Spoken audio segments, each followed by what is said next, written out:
Қайырлы күн достар, менің каналыма қош келдіңіздер. Сіздерге уәде бергенімдей пастаның рецептісімен бөлісетін боламын. Алдымен табамызға күнбағыс майын құйып, артынан сары май салып қыздырып аламыз. Үстіне тауық етін салып, қатты отта қуырып аламыз. Достар, сіздермен алдағы видеода дамские пальчики торттың рецептісімен бөлісетін боламын, сондықтан да каналға тіркеліп, лайк басуды ұмытпаңыздар. Қатты отта 5 минуттай қуырғаннан кейін үстіне сарымсақ салып, тағы да қуыратын боламыз.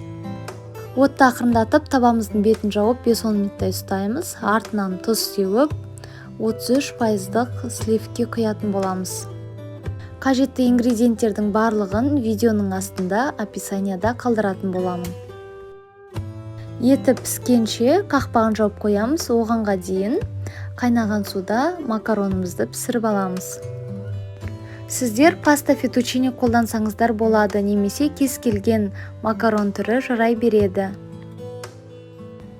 Макаронның үстіне тұз салып, бетін жауып пісіріп аламыз. Сливки қайнады, үстіне ірімшік тілімдерін саламыз.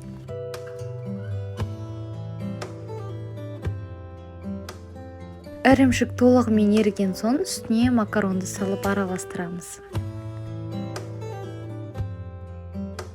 Артынан қалауыңыз бойынша петрушка, укроп салсаңыз болады.